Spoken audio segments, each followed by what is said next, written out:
Hello and welcome to the Eagle-Tribune newsroom. I'm Jonathan Phelps, and with me today are the two candidates running for the 18th Essex House seat. We have Democrat and incumbent state representative Barbara L'Italien. Hello. And we have her challenger, Republican Jim Lyons. Our debate today will consist of 1-minute opening statements, a question and answer session, and will end with 1-minute closing statements. During the question and answer session, each candidate will be given 1 minute to answer the questions, and then at the end, they will be given 30 seconds to rebut if they choose. And now we'll begin with opening statements, and we'll start with Mr. Lyons. Thank you very much, Jonathan. My name is Jim Lyons, and I live in Andover with my wife and my 2 teenage boys. And I've worked in the family business for over 30 years.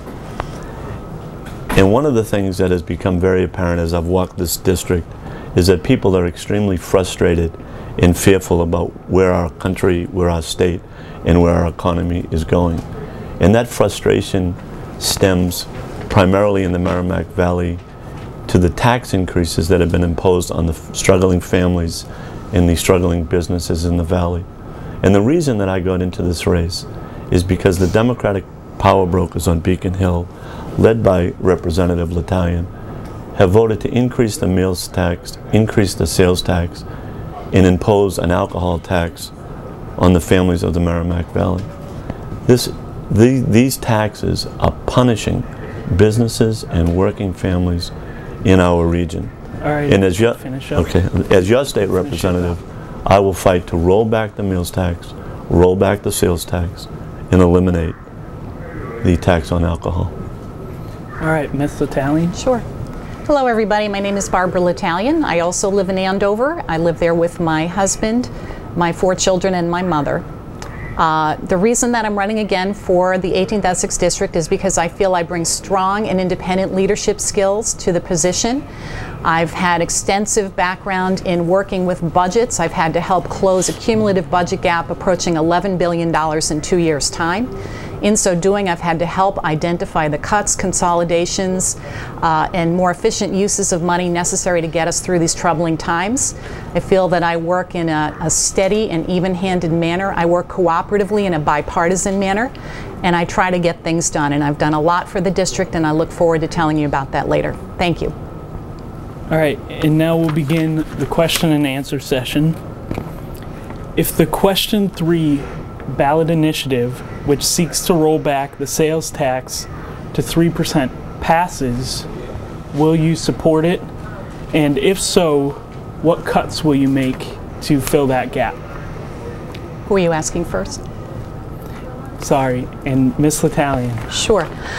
Yes, I will support the tax if it is implemented, if question 3 is implemented. I hope that it will not pass because I really feel that cutting $2.5 billion out of a $27.5 billion annual state budget just doesn't make sense. It's going to affect local services, public safety, senior citizen services, education, roads and bridges. But if it's passed, it is a binding question, and we will have to do that. If I am reelected, I will continue to serve as the Vice Chair of Ways and Means, and I've already been notified that we would be cutting $900 million in January out of the budget, towards the $2.5 billion. Mr. Lyons? Yes, if it is passed by the taxpayers, I certainly will support it. From the beginning of this campaign, though, I have been talking about a 5-5-5 rollback. We must roll back the income tax, roll back the meals tax, and roll back the sales tax. If we're serious about turning our economy around, we must do it through free enterprise as opposed to increased taxation and increased government spending. We have to get small businesses going again. We do not do that by increasing the tax rates and increasing regulations on small businesses. We do that by rolling back the tax rates and reducing regulations.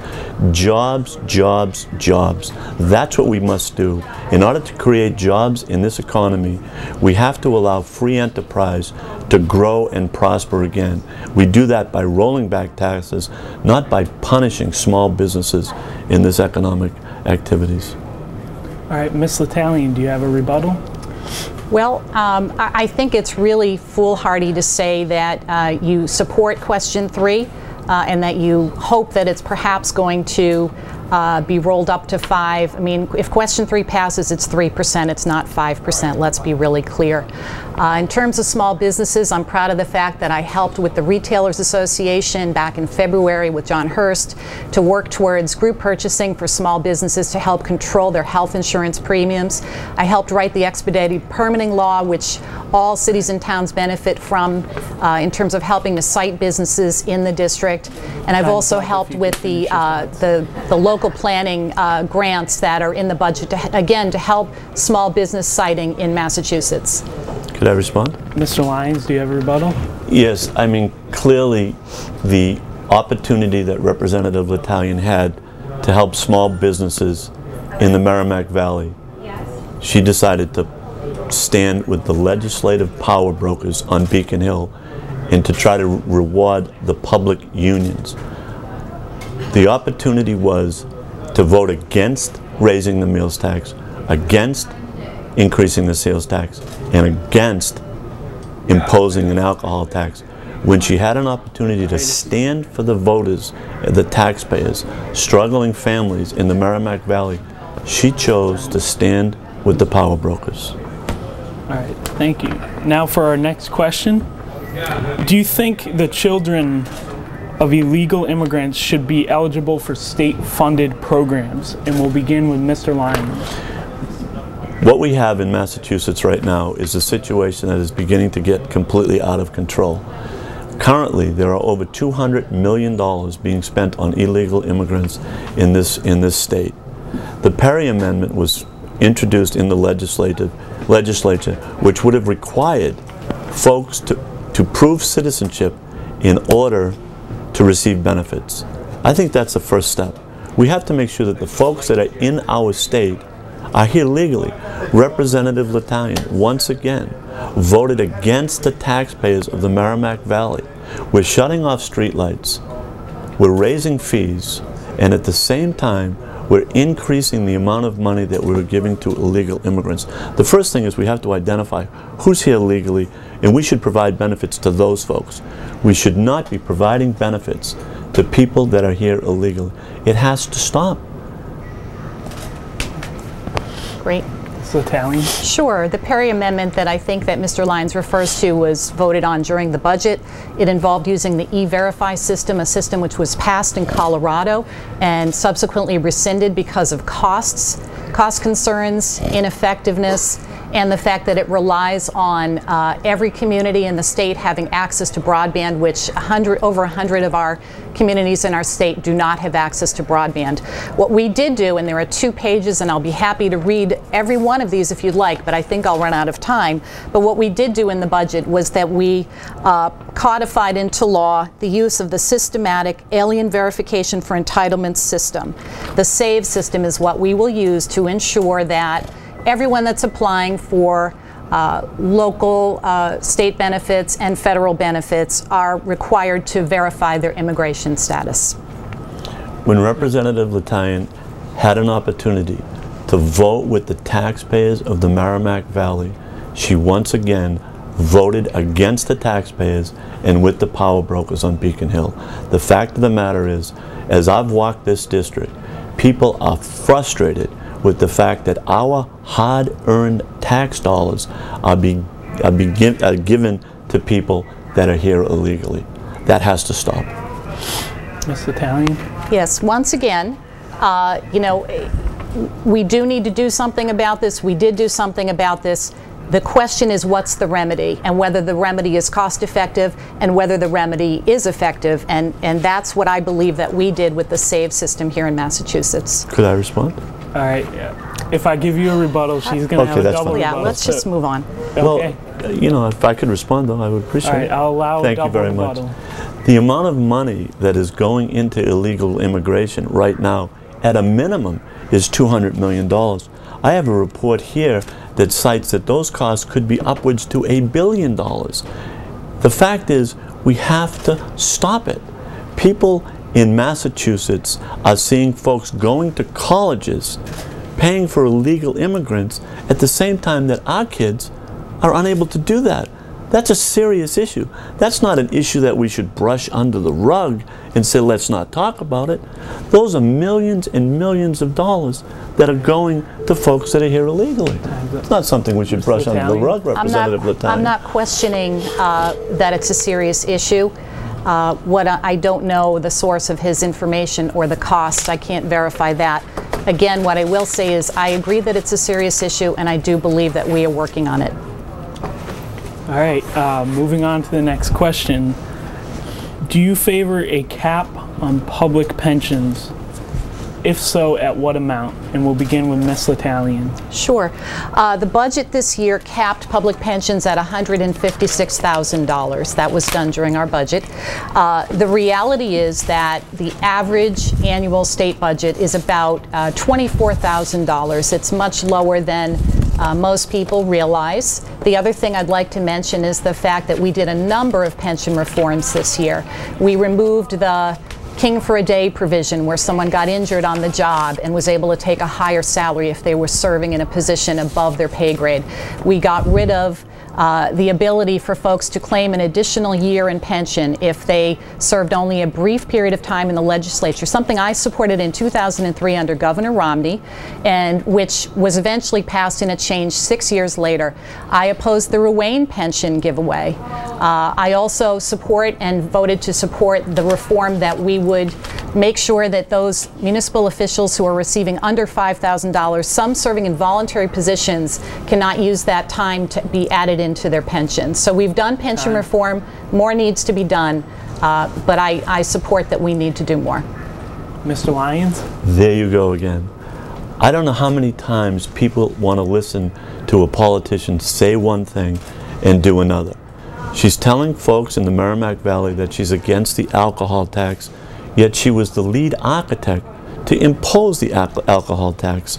There was an amendment to limit pensions to $96,000. Representative L'Italien voted no. The time is, people have to understand, if you want a politician that's going to go to Beacon Hill and represent you and is going to tell you today what I'm going to do it tomorrow, and not come back and try to mix the story, that's what you need. Representative L'Italien is not being upfront with the people when she tells you that she supports pension reform. The fact is she had an opportunity to vote for it, and she voted against it. In addition to that, Representative L'Italien even went so far as to allow people who are felons to continue to receive their pensions. So yes, I support reducing pensions and making sure that the abuses are eliminated. Ms. L'Italien? Since 2003, when I first entered the legislature, I have favored pension abuse. I favored getting rid of, as I said, serving for a few days and being able to be granted a full year. I voted against the Ruane giveaway. I voted for all of the pension reforms that were made in 2009. I fought to make sure that they would happen to the existing folks in place, including in that is allowing anyone who's going to be vested, they no longer will be vested after 6 years, they'll be vested after 10 years. So I'm proud of my long-standing record of pension reform, and pensions are capped at this point. We may disagree on the dollar amount, but the reality is the pensions are capped. Mr. Lyons, do you have a rebuttal? I think the number they were using at $156,000. That's the problem. Beacon Hill is out of control. What private sector jobs are we capping pensions at $156,000? We have to be realistic about this. What's happening on Beacon Hill is that there is a culture of corruption that's been in existence. The last 3 speakers of the House have been indicted. 3 state senators are in jail or waiting to go to jail. And I believe the first piece of legislation that I'm going to file, any elected official on Beacon Hill is no longer entitled to a pension. Let's start right there about pension abuse. Eliminate them for all elected officials. All right, moving on to the next question. What will you do if elected or re-elected to bring jobs to Massachusetts and specifically to the district of the 18th district? And we'll begin with Mr. Lyons. Clearly, the number one issue in this election is the differences between Representative L'Italien and me. I will fight to roll back the meals tax, roll back the sales tax, and eliminate the alcohol tax. As a businessman for over 30 years, I clearly understand the impact the taxation is having on our economy. As I've walked this district, people are in fear. I remember on July the 3rd, I was at a folks' house up in Haverhill, and they were really fearful about what direction the country was going in and what direction our state was going in. And the reason is because what tax are they going to raise next? We have to get spending under control. We have to reduce regulations. We have to reduce taxes. It's about free enterprise. Free enterprise is what's going to turn this economy around. We have to create jobs which will ultimately lead to increased revenues at the state level. It's a fundamental difference. If you reduce your rates, ultimately we will increase revenues. And quite frankly, I don't think the power brokers understand that. Ms. L'Italien? Sure. There's a number of very positive things that are happening within the district. Haverhill is taking advantage of state money and federal money to repopulate the old abandoned shoe factory buildings. There's a mix of public and private enterprise going on to place what's called mixed-use development, whereby people live in the refurbished buildings, work in the refurbished buildings, and can shop in the refurbished buildings. I'm proud of what's happening in Haverhill and my part in advocating for that. Here in Andover, I would say that the biggest economic development piece that we can see in the next few years will be the construction of the additional interchange on I-93 between Dascom Road and Route 125. There's landlocked area there that has great frontage on Route 93, tremendous potential not only for Procter & Gamble and for Pfizer to expand, but also there are a number of other smaller business owners that would like to expand there. And I think that is the potential to bring over 3,000 jobs to Andover, but it will also, the benefits will fan out across the Merrimack Valley. Mr. Lyons, do you have a rebuttal? Clearly, once again, when Representative L'Italien had an opportunity to stand up for the small, struggling businesses and working families in her district, she voted with the legislative power brokers and the political insiders and the public unions. If we're serious about creating jobs, we have to reduce the tax rates and the tax burdens and the regulations on small businesses. It's all about allowing free enterprise, not increased taxation and increased government spending. And the Democrats just don't get it. Ms. L'Italien, do you have a rebuttal? Yeah, I'd just also like to highlight a situation whereby government does partner with and help with the expansion of jobs. In North Andover, the East Mill development receives historic tax credits, which helps them to refurbish the old Davison Ferber building. There are a number of small to medium-sized businesses located there, including Nexamp, which has received federal and state funds to help restructure our energy use. They are manufacturing solar panels, among other things that they're doing to help drive down business costs within the area. And now at this time we'll give each of you a chance to ask a question of each other, and we'll begin with Ms. L'Italien. Sure.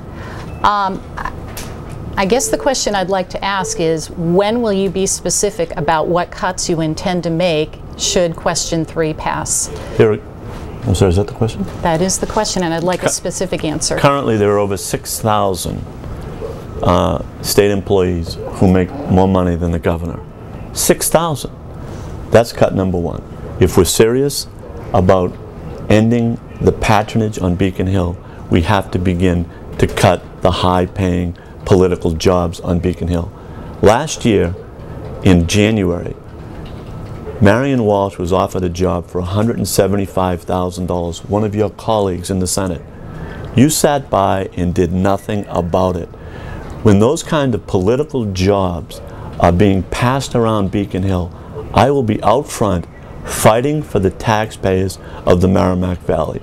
It is absolutely despicable that the amount of money that is being paid out to the politicians on Beacon Hill at the expense of the taxpayers. So I'm going to start right there. The political patronage is going to stop on Beacon Hill. Has anyone read the articles about the probation department? You can finish your thought. Vice Chairman of the Ways and Means Committee, you've sat by while it has completely grown out of control. Look at the expose in the Boston Globe on Sunday.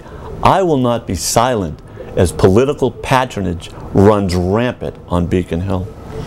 Ms. L'Italien, do you have a rebuttal to Mr. Lyons' response? I support the probation department independent counsel that's currently looking into the uses and perhaps abuses of positions in the probation department. I think that we should look at it. No one should be above the law, not the probation department head, not any of my colleagues, and not Mr. Lyons as well. Mr. Lyons, do you have a rebuttal? I don't think I'm an elected official at the moment. But I agree with Representative L'Italien's position that nobody is above the law. Clearly, that's the case. But the fact of the matter is, as Vice Chairperson of the Ways and Means Committee, this has been going on for years. This has been going on for years. So I will have a top-to-bottom review of every dollar that we spend. Those are our hard-earned tax dollars. And as Vice Chairperson of the Ways and Means Committee, she sat by while it's taken place.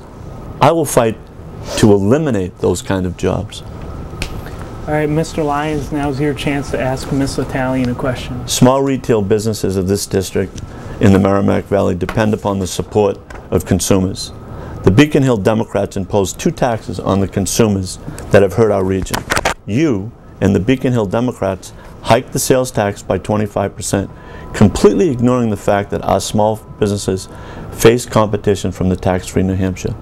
As Vice Chairperson of the Ways and Means Committee, you and the Beacon Hill Democrats imposed, as a matter of fact, I believe that you were on the conference committee that recommended the imposition of the alcohol tax. This is hurting small businesses and package stores in the Merrimack Valley. Why do the Beacon Hill Democrats, and you particularly, impose 2 tax hikes that are particularly burdensome on the struggling businesses and working families in the Merrimack Valley?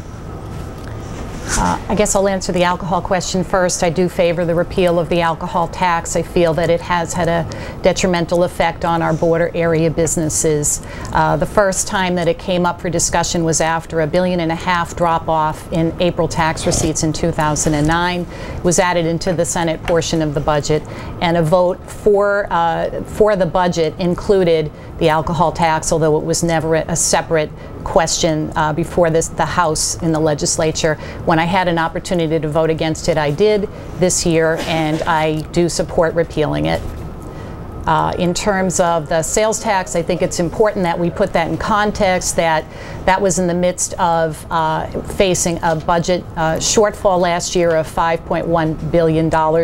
We did make cuts, we did consolidations. When that piece was added into the budget on the House side, the intent was that 1/3 of that would go to preserve local aid, 1/3 of it would go to keep safety net agencies from being hit with further deleterious cuts, and that the last 1/3 would go to help with the statewide transportation infrastructure. Time. Mr. Lyons, do you have a rebuttal? You had an opportunity as Vice Chairman. You were on the conference committee that imposed the alcohol tax. The leadership that you should have shown at that point in time was no to the power brokers, no to the public unions. When you had that opportunity, you voted against the people of the Merrimack Valley. The fact that you are now trying to convince people that you are against the alcohol tax, quite frankly, you had the opportunity to provide the leadership. You didn't do it. I will provide that kind of leadership on Beacon Hill. Ms. L'Italien, do you have a rebuttal? Again, I support the repeal of the alcohol tax. Okay. And now we'll be going to closing statements from the candidates, and we'll begin with Mr. Lyons. Well, I think there's one thing that Representative L'Italien and I will agree with today, that we're both looking forward to November 2nd. It has been a long campaign, and as you can clearly see, there are clear differences between Representative L'Italien and me. I will fight for the people of the Merrimack Valley. It is absolutely essential that we get our economy going again and that we create jobs. And the way to do this is through the free enterprise system, not through increased taxation and increased government spending. I will fight to roll back the meals tax. I will fight to roll back the sales tax, and I will fight to roll back the income tax to 5%. if we're serious about moving our economy forward, we must encourage job creation and economic activity. You do that by rolling back taxes, not by increasing the rates on our taxpayers and increasing regulations on small businesses. I ask each and every one of you that are watching and in the newspaper to please consider voting for me to change the direction of our state and to move it in a good direction. Thank you. Ms. L'Italien?